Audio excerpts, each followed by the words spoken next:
les 3 premières campagnes de dépistage de proteinurie. Alors, la première année, on avait dépisté 2210 personnes.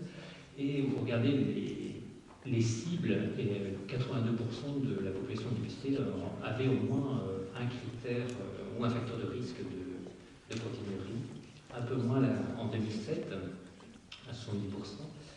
On mobilisait relativement peu les diabétiques, alors qu'ils constituaient à peu près 35% des patients dialysés.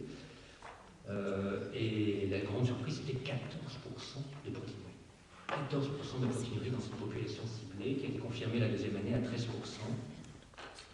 On n'est toujours pas revenu, alors que je vous rappelle, dans la population générale, c'est 1%. Et la deuxième année, donc en 2007, on avait dépisté 42% de microalbuminurie chez ces 16% de diabétiques, qui n'étaient pas très nombreux, mais plus de 40% avaient des microalbuminurie. Alors les coupons retournés, c'est qu'on envoie les personnes chez qui on dépiste une proteinurie, généralement reçoivent un petit coupon réponse et pour aller voir un médecin traitant pour être sûr qu'il y a eu au moins une visite chez le médecin traitant avec un contrôle de laboratoire. Et généralement, on a une personne sur deux qui doit voir réellement son médecin traitant.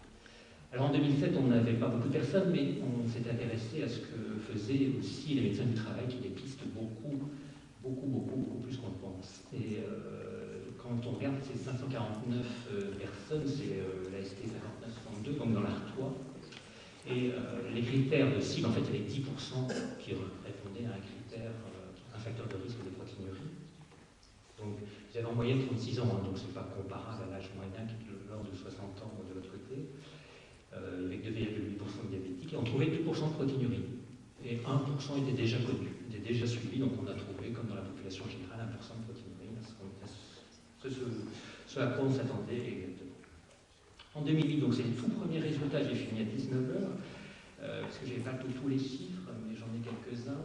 On a quand même 25% de diabétiques, donc ça suppose qu'on a mobilisé les diabétiques cette année.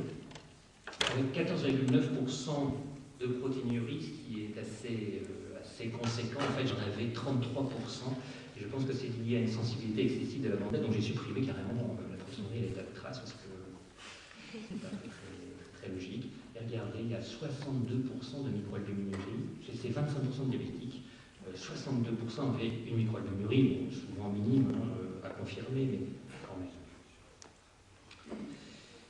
Donc ça, c'est vraiment les tout premiers résultats. Je voulais regarder un petit peu si c'est pas forcément significatif, mais est-ce que le fait de dépister une proteinurie, le fait d'avoir une proteinurie dans un bassin de vie, est en rapport avec le nombre, avec l'incidence et la prévalence de certains bassins de vie.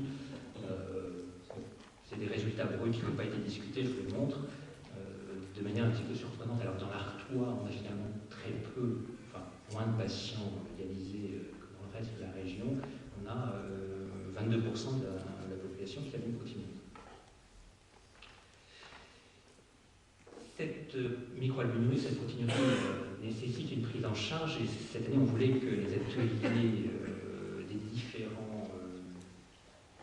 des différents réseaux figurent sur notre affiche et que ce soit en quelque sorte une vitrine des réseaux montrés à l'occasion de cette campagne de dépistage. On a mis en place des ateliers, on a bien demandé aux réseaux, les réseaux se sont énormément investis pour montrer aux gens qu'il existe des possibilités d'arrêter de fumer par le biais des réseaux, qu'il existe également des ateliers d'automesure tensionnelle, de reprise d'activité physique, des ateliers diététiques, des ateliers également d'éducation thérapeutique, et on a eu pas mal de succès à ce niveau-là. On a distribué également à tous les médecins généralistes de la région quelques planches, et notamment là je vous illustre un petit peu la conduite à tenir devant les proteinuries, qui n'est pas le fait d'un médecin en particulier, mais il y a tellement de paramètres à contrôler, ce n'est pas uniquement médicamenteux, comme vous pouvez le voir. Alors on essaye, pour conclure, de modifier cette pente de maladie rénale en agissant sur différents facteurs de risque cardiovasculaire. Vous avez bien compris que tout est lié. On essaye, et c'est démontré sur le plan financier, que c'est le dépistage annuel ciblé et rentable. Les Américains aiment bien savoir si ça vaut le coup. Et bien dans cette population ciblée, ça vaut le coup effectivement, mais ça suppose d'arriver à une prise en charge coordonnée entre les médecins généralistes, mais également les médecins spécialistes. On en parlait, les diabétiques n'avaient pas finalement beaucoup de médecins spécialistes, en collaboration relation probablement avec les réseaux, si vous avez vu qu'il y a beaucoup de travail à côté à mettre en place, avec une transversalité qui est importante. Il y a des paramètres d'éducation thérapeutique, parce que ce n'est pas le tout de prescrire des médicaments, et c'est une façon de faire un temps, on ne voit pas forcément bien l'intérêt. Voilà. Et merci un petit peu. Beaucoup de monde entre le monde des commissions de prévention, le monde de régulation, les bénévoles sont extrêmement importants, la FNER, M. Pauline, l'URCAM et Mme Sprinx, merci. Les réseaux en particulier Trévert, qui nous a référencé, vous payez à chaque fois. M. Arnaud